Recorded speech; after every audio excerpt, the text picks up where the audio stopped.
So, Joe, what you had just asked Jerry a question. I want to make sure everybody heard it. Well, I just asked Jerry if he hiked the Narrows because selfishly I'm heading out there in about a month or so. So, Jerry, have you hiked the Narrows? Well, here's the thing. A lot of my cousins do a lot of hiking all over the place. I don't hike. I try to drive somewhere. If I'm on a bike, it's an electric bike. If I'm in a car, it's a big truck that I can run people off the road. But whatever I wanted to, I get up to the thing and then I can walk to the vista for Zion National Park, and it's very cool. I'd like to just add to that. I've been in the car when Jerry drives. He absolutely will drive other people off of the road, 100%. Yeah. So, Joe, you're headed to Zion, which is a gorgeous park, obviously. You do a little family time. Yeah, a little family time. We're going to a conference first, and then family's meeting me out in Vegas, and we'll take a road trip to Zion, and that'll be our little family trip for the year. Oh, man. Now, have you been before? No, and none of us have been to a national park as a family yet. So we're super excited and got a little hiking gear. We have to stay cool, though. Got these cool towels, and I think it's the brilliant marketing where they just sell you a washcloth but charge you more and call it a cold towel. Yeah, but you have to provide your own cold water, I think, also. Yes, there's no cold included with these towels, so I'm not sure what's going on, but I love that. And the kids are old enough now to quote unquote hike? They're just there. We've been practicing a lot, so I've been getting the complaints pre-fielded. But my son is 7.5. My daughter just turned 10, so just old enough to do it. But we're all excited. So I think we'll go in with the best intentions and see how long we last. I wish I had known that we were going to chat. I know we got a topic, but I wish I had known. I literally have a video of my children not far from the same age at Mount Zion crying because we have walked like a quarter mile, like big crocodile tears, and they just want to be done walking. And I will text that video to you. It's even if you didn't like my kids, it's still a really funny video. Oh, that's amazing. Please do, because we have a Rottweiler at home. She's still a puppy, but when we hike with her, she doesn't let the kids cry. And unfortunately, she will not be joining us at Zion. So I don't know. My wife will have to play the role of Roddy to keep them going. Oh, my God. I love that. Well, are we ready to talk a little bit AI today? Absolutely. Okay, well, let's do it. CXR Channel, our premier podcast for talent acquisition and talent management. Listen in as the CXR community discusses a wide range of topics focused on attracting, engaging, and retaining the best talent. We're glad you're here.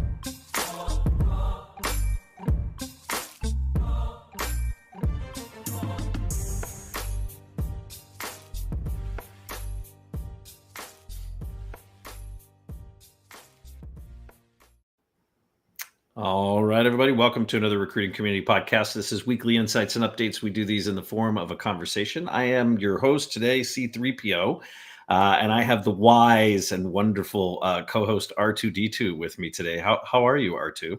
Well, I thought you were going to at least get me to be Yoda or something like that. It's too easy. I can't even beep. I don't know how to beep.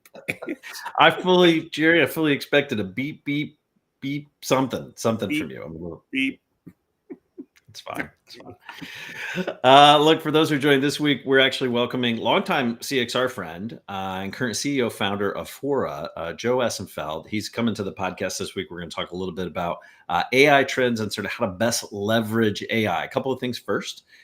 We are streaming on the YouTube, the Facebook, and LinkedIn primarily. We're on a couple other stations too, but you can always figure out where we're going to be. CXR.works/podcast. You can see past and future episodes out there. But if you happen to be on LinkedIn with us today, we got that little fancy chat going.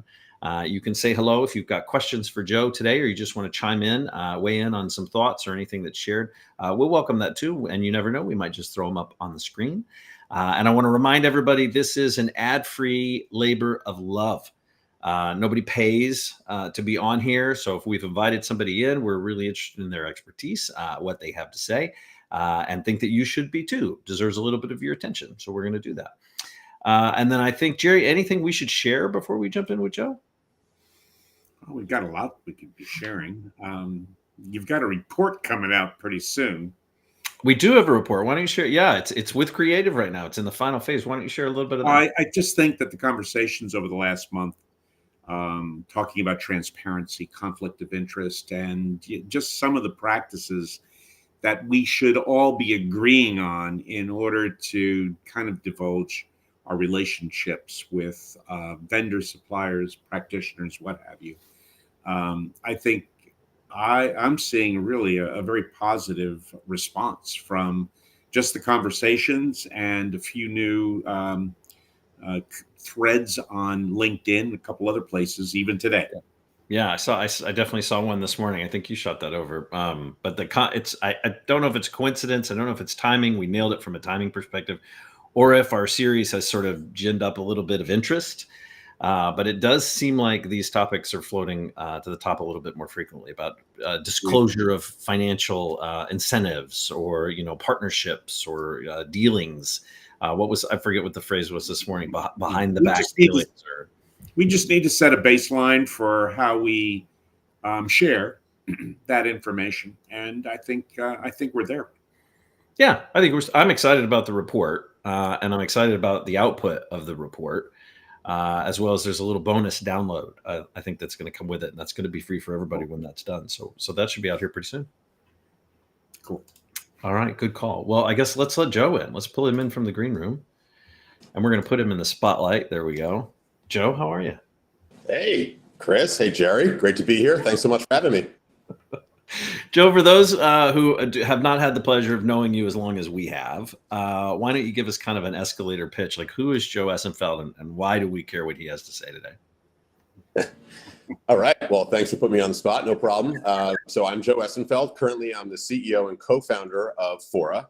I started my experience in technology in talent acquisition. So I founded a company called Jibe. Jibe really was a career site and CRM technology platform specifically for large global companies with really complicated integrations. Go back in the industry all the way to when social recruiting was a thing, then mobile became important, then AI came back before generative AI. And we were eventually acquired by iCIMS in 2019. I spent 4 years at iCIMS in a couple different executive positions. Really loved that experience at iCIMS and 10 years of founding Jibe. So I have a significant affinity for the industry, even after all that time spent. And have recently founded a new company with my two co-founders, David Small and Zach Elias, called Fora. And we're really focusing on building AI for the C-suite. We're getting a lot of pull to help organizations run a little bit more efficiently and productively, do more with less. And we're also getting a lot of pull in helping with customer retention and growth. Love that. It's so interesting to hear. So I've been doing this long enough now that when I have known somebody a substantial amount of time, it's so weird. Jerry's nodding because he's like, this is my everyday. But like, it's so weird to hear somebody say, oh, 10 years ago, and I go, oh, well, wait, I was around for that. We were talking at that phase. So it's just kind of interesting, the longevity there to hear it. It's weird for me. I'm having a moment. I love it. I remember your early stories, Chris, about your start too. So those just great memories. Plano, Texas. Well, thanks. Well, look, let's talk a little bit, Joe, about what's going on in the AI space, because everybody wants to slap AI onto every bit of marketing. We see it everywhere within talent acquisition. Can you highlight maybe some of what you consider to be maybe the most significant AI trends or evolutionary steps, if you might call them, that might be kind of shaping our recruiting industry, ones that you think these are valid things that you have seen that are having an impact? Oh, for sure. So just to start, I wanted to pick up on something you and Jerry were saying at the beginning of the podcast about financial incentives. And right now, the time in AI reminds me when we could order like groceries for free, because all this venture capital money was pouring into grocery delivery. And then it was ordering food and delivery for free, and then getting Ubers at a really discounted price. Right now, that condition exists for AI.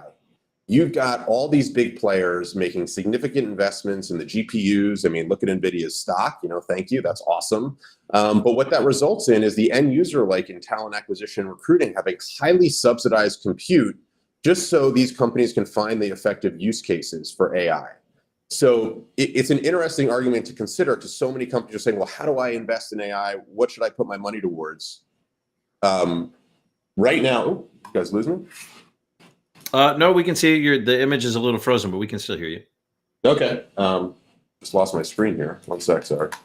All right. Well, I'll keep going. Am I still frozen, or can you hear me okay? you're still a little bit I think AI knows you're talking about it, and it has I know decided to intervene. it's personally offended here. Let's see what we got. Okay, well, I'm going to keep going just so you can hear me, but tell me if. Oh, no, now you're back. I think you're back. Guys, look at AI. It's got a perspective. Okay.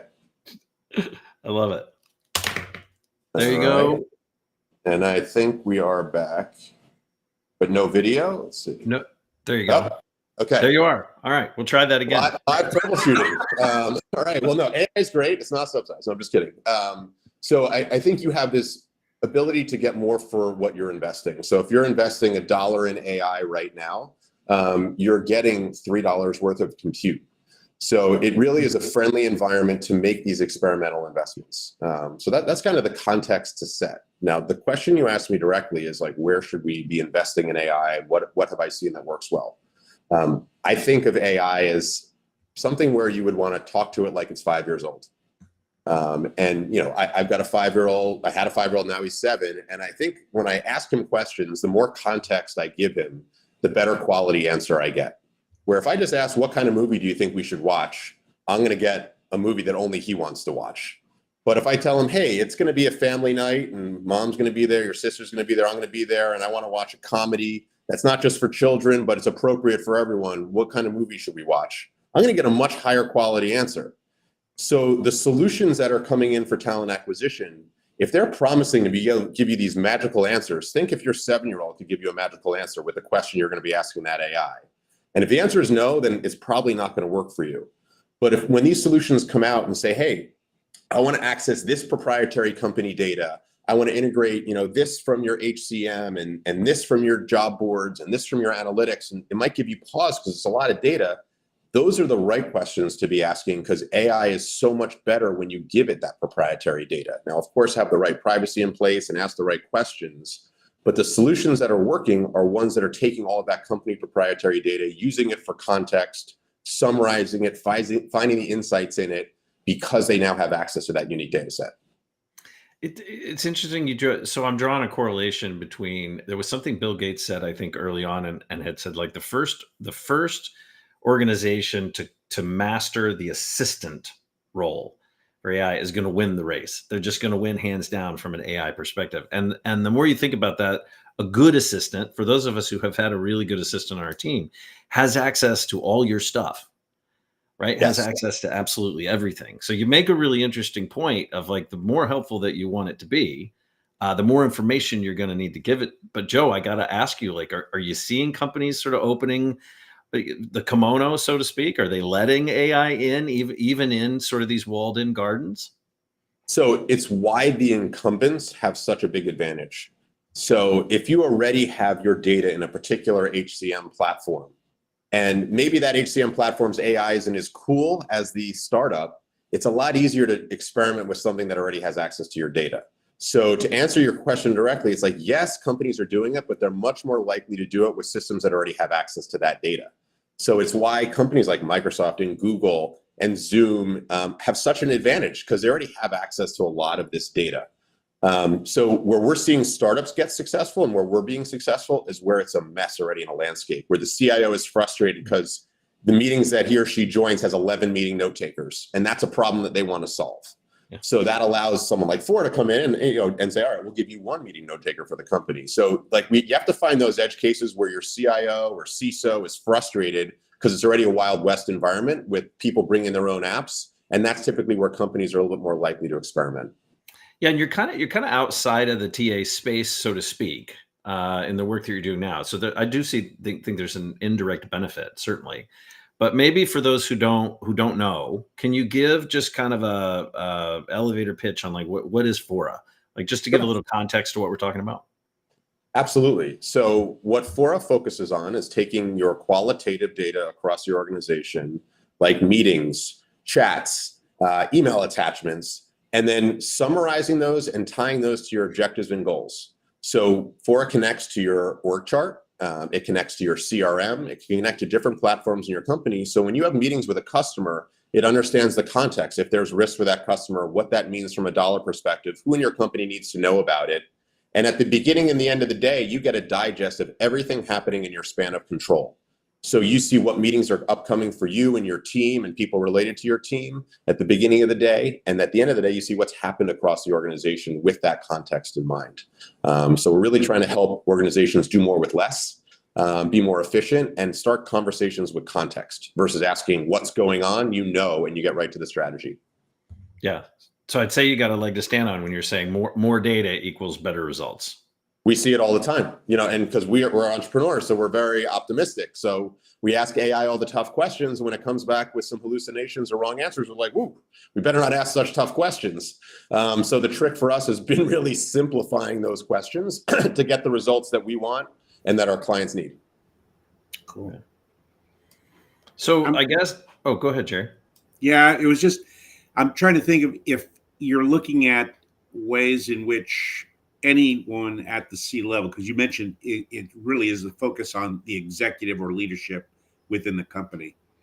So are you looking at the way in which it will operate differently for different types of C level folks, or is it like one leadership model? So the interesting aspect we've learned about trying to build for the C-suite is that the only way to get value for the C-suite is to make it work for everyone else. So in some of our early deploys, when we said, hey, this is just for the CEO or the COO, the other parts of the company didn't buy in. So we spent the past, really 5 months going deep to make sure that when Fora joins a meeting or when Fora summarizes a Slack or a Teams conversation, it's incredibly useful to the individual contributors, to the line managers, to the vice presidents. And then once you get that value, the insights across the organization, making sure people are aligned, making sure that strategic meetings are truly strategic, that gets pushed up to the C-suite. And what that says to me is that the value is from the bottom up. And if I'm finding value at the bottom, if you will, then I'm probably being a lot more honest and transparent. And so that data is going to be better off for when it gets up to that level. That's exactly it. And it's been very interesting building a startup where every single meeting, unless it's a confidential HR meeting, is open to the whole company. So when I'm talking to investors, when I'm doing sales calls, the whole team knows it. So whether you're an engineer, whether you're an AI researcher, doesn't matter. You have the context of what's happening across the organization. So it's been a lot easier building because everyone is invested at a different level than I've ever seen before. But Joe, what's the culture? What's the comfort curve that you witness on something like that? Because we do know that having our AI, like our phones are listening to us all the time anyway. But having our little office assistants listening to us, right, and making recommendations and tying things to objectives and highlighting what's important, like what's the comfort shift you see when you're bringing people into an org and the mics are on all the time? It goes away surprisingly fast. I find myself thinking like, oh, I'm talking about this person and they're going to read this recording. And I'm like, okay, I just said what I felt about it. I think it's a bit of an adjustment, but it happens very fast. And I think people find a lot easier building trust with who they work with because they're hearing what they say. And even if what you say isn't perfect or complimentary all the time, as long as you're being honest and upfront, it really tends to build stronger bonds more quickly. And no one in our company came from that culture. So no one here is from Bridgewater, and it's just that we believe in what we're building, and we have that transparency. We're doing release planning right now for second half, and even the prep meeting I had with our director of product, where we talked about all the stakeholders and what we're expecting, that was recorded and open. So when we did a follow-on meeting today, it's like everyone was up to speed with what we were thinking. So it's a very interesting piece, and not every company that uses Fora needs to adopt that type of transparency. It is very useful with customers and anything customer facing, but it's been a really fun part of building this company. Yeah, I imagine that's a pretty interesting. Like I'm just thinking about that. Like there goes all the shit talking. There's no trash talk. Everybody's on their best behavior all the time. I love it. Do that on WhatsApp or on the phone. Don't do it in a meeting with 7 other people. We're not trying to invade your privacy. We're just trying to join the meetings where you need to be productive. I love it.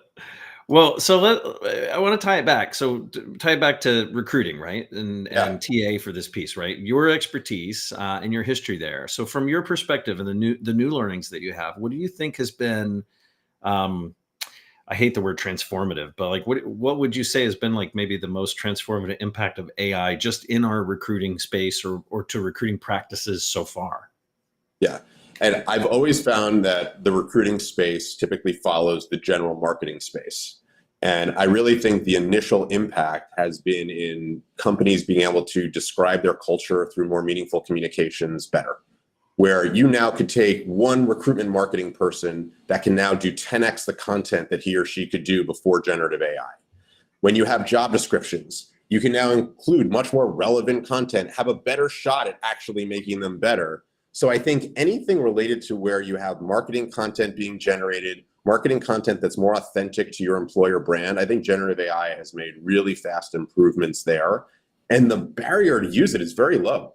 Even if it's Chat GPT, doesn't matter. You're still using AI for recruiting, even if it doesn't have a fancy recruiting logo on it.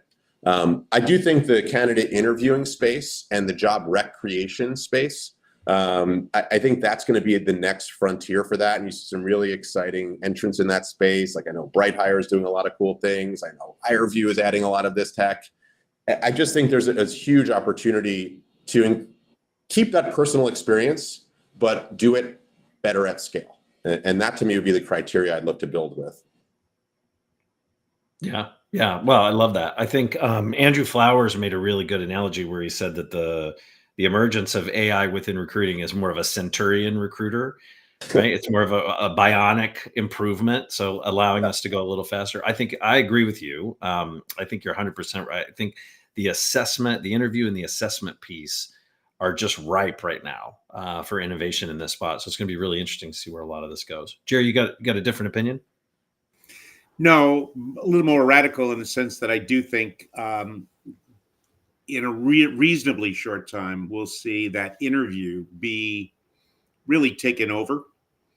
I do think that AI should be capable of doing all of the top of the funnel, not just interviewing a few of the people who've applied, but if 500 people applied, why not have AI interview the entire 500? That gives the perception that I've gotten up to bat. That gives the perception of fairness, an elevated piece.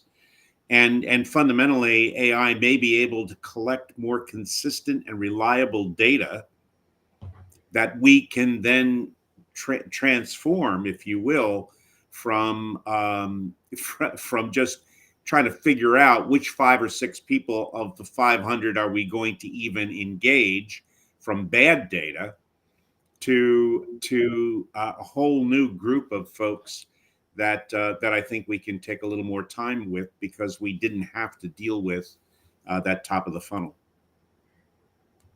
Yeah, I would agree with that. Joe, sorry, I didn't mean to cut you off.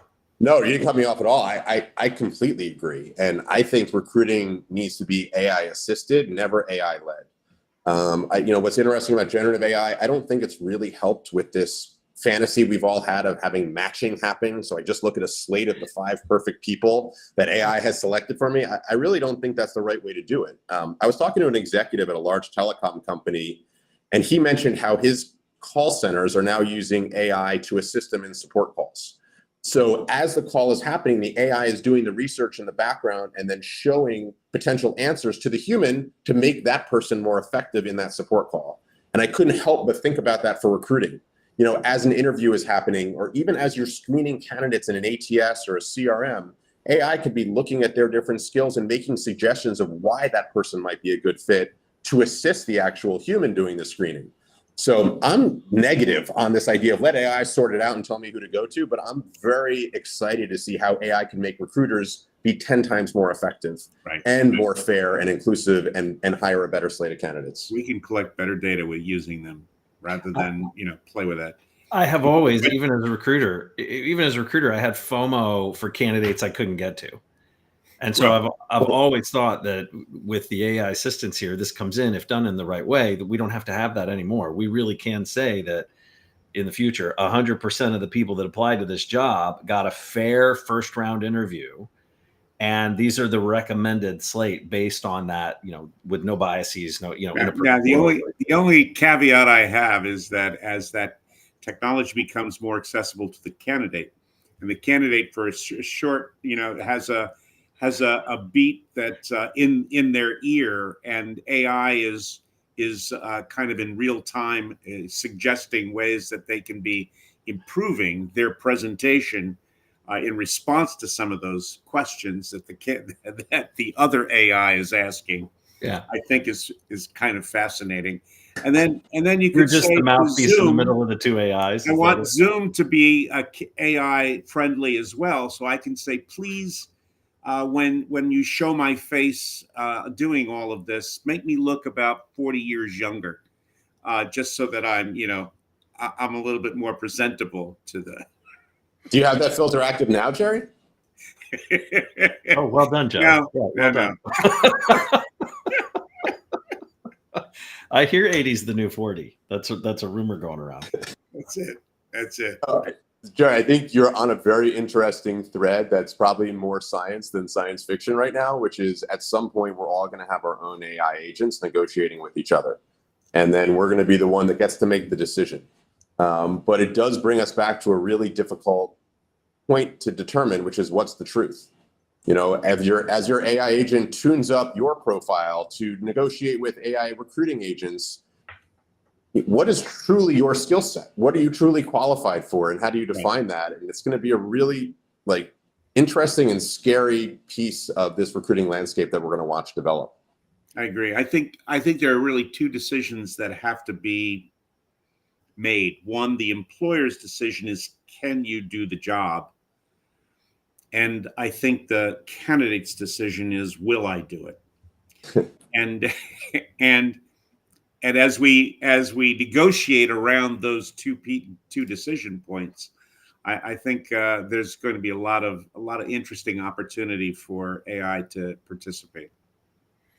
Good stuff. Well, Joe, we ask all of our guests this before we wrap up the show. If you were going to write a book on this topic, what would the title of the book be?